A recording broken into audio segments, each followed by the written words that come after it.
What's going on? It's Trending Story. If it's your first time here and you want to find out new facts that will definitely make you smarter and more well informed, make sure to subscribe and active the notifications bell so you don't miss anything. The best part of the video is towards the end when the dog seems to think, hey, why'd he leave? Fun was just getting started. Personally, I think it depends on why they're fighting. If the wolf is alone, he won't fight. He'll run. Pits will fight for no reason, but wolves can think for themselves. Unless they're defending family or territory, wolves won't fight. Injured wolves can't hunt. If they can't hunt, they starve. Wolves will be wolves. Their nature is to defend territory and kill for their food. But the reality of that wildness is gut-wrenching if you're a dog owner who takes the 10 minutes to watch the video of a wolf attack on a moose hunting dog in Sweden captured by a GoPro camera mounted on the dog's back. Warning, the video is very upsetting, even though it's not really graphic. I don't necessarily recommend subjecting yourself to it except in the name of learning more about wildlife interactions. The attack continues for more than 8 minutes and gets particularly horrifying around 5 minutes into the film, as the second wolf jumps into the fray in what appears to be a territorial encounter. For 5 minutes, the two wolves have the dog on the ground fighting for its life. This dog inspires me. I wasn't willing to give up and be prey, although it was near its end when the hunter said he apparently unwittingly spooked the wolves away. It generally seems unlikely unless the dog has a massive advantage in size. Pound for pound, wolves appear to be stronger and quicker. In reaction, that is, they cannot outrun greyhounds than any domestic dog. Their bite is significantly more powerful than that of a Rottweiler, often described as the strongest among dogs, even though the average Rottweiler is much bigger than the average wolf. And a pit bull, well, the American Pit Bull Terrier is a very powerful dog for its size, but it's not really a large dog, averaging around 60 pounds for males compared to 80 pounds for the average male wolf, though it varies greatly by population, with some populations rarely above 40 pounds and others in rare cases reaching as much as 120 pounds or more. You might imagine that a dog with a fighting heritage would have an advantage against a wolf, but famous hunter and sometimes politician Teddy Roosevelt strongly disagreed with this notion. In this video, we'll see how a wolf tries to attack an Argentine doggo. However, the Argentine doggo repels the wolf's attack.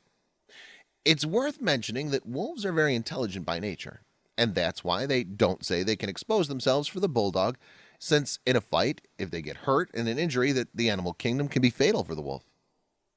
The temperament of the modern Dogo Argentino is described from loyal and loving to stubborn and pain tolerant. This, combined with the breed's natural intelligence and domineering tendencies, indicate that this dog is not suitable for inexperienced homes and owners. Dogos make a strong distinction between familiar people and strangers. An unsteady temperament is listed as a serious fault, and breed experts say that a Dogo Argentino that's bitten or attacked a human should never be used for breeding. The Dogo Argentino is banned or has ownership restrictions in Australia, the Cayman Islands, Denmark, Fiji, Iceland, New Zealand, Singapore, Turkey, and Ukraine. In the United Kingdom, under the Dangerous Dogs Act of 1991, it's illegal to own a Dogo Argentino without lawful authority, according to Wikipedia. When wolves attack dogs in hunting or training situations on public land, the Wisconsin Department of Natural Resources will create wolf caution areas to warn hunters that a specific pack has attacked a dog or group of dogs. Bear hunters are urged to exercise greater caution if they plan to train hounds or hunt bear with hounds near any caution area, especially if near an actual kill site.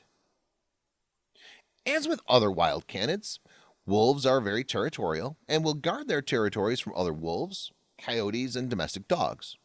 Wolves are probably most aggressive towards strange wolves and dogs at den and rendezvous sites where their pups are small, and when protecting a fresh kill. Wolf packs have pups in spring and then later will use them to rendezvous sites from mid-May till late September after the pups are big enough to leave the den.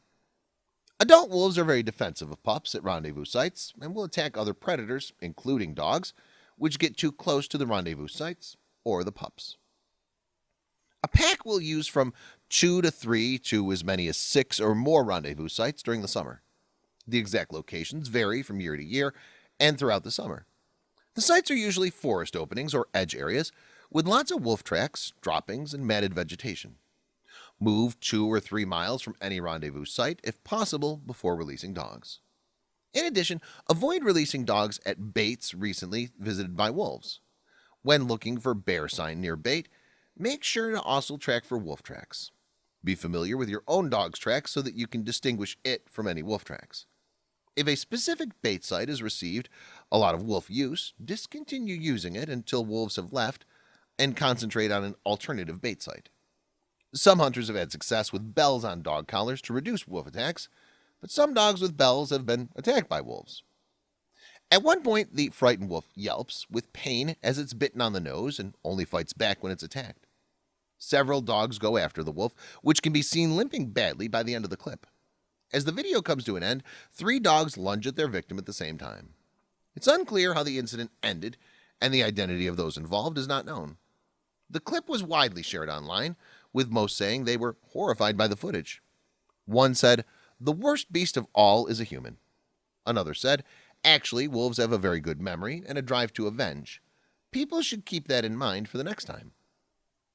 Wildlife investigators shaved the dog, finding injuries consistent with wolf bites. Birdseye said the animal's back end was like grape jelly. The investigation also turned up wolf tracks on the property, which together was enough for the Oregon Department of Fish and Wildlife to confirm the rogue pack was responsible for the attack. "There's no escaping them," Birdseye said. "It seems like they're getting pretty brazen." Problems with the rogue pack at Milmar Ranch began in January, when wolves killed 3 calves in a span of 8 days, prompting Birdseye and the U.S. Fish and Wildlife Service to ramp up non-lethal deterrence at the property. As part of the effort, Birdseye was given 2 Tibetan Mastiffs from a family in Weimar, Oregon, or the other side of the country. "I do believe they've been a deterrent," Birdseye says. "Anytime the wolves have been in the vicinity, they just carry on like crazy." John Stevenson, wolf biologist for the U.S. Fish and Wildlife Service in Oregon, said the ranch is within the rogue pack's territory, not far from where the wolves den. "It's common for wolves to act aggressively towards dogs," Stevenson added, viewing them as competition. "If they have the number of dogs, they can behave pretty aggressively," Stevenson said. The rogue pack was started by Oregon's famous wandering wolf, OR7, and his mate in 2014. In 2017, the pack had 7 known animals, including 2 new pups that survived through the end of the year. Such fights have occurred, and even outnumbered, the timber wolf has won. Before he became President Roosevelt, Theodore Roosevelt was a rancher in Montana. He personally witnessed a single timber wolf kill 2 large mastiffs in seconds, 2 on 1. Your Cane Corso, Bully Cutta, Argentino Dogo, Kangal, Irish Wolfhound, Pit Bull, etc. would all be torn to ribbons by a 180-pound North American timber wolf. The wolf is stronger, wild, and more intelligent than any domestic dog. Against an Arabian wolf, a very large pit bull might survive long enough for a human to intervene with a firearm and save it. Against a northern timber wolf, the pit bull, game or not, would die and die quickly. It's important to note because in wolf country, dogs need to be leashed when walked, not left out at night, and put in a protective suit when anywhere near the wolves roam. Misinformation gets beloved pets killed every year in places like Alaska, Montana, Wyoming, and Canada by people who think big ol' Rover can handle himself against the local wildlife.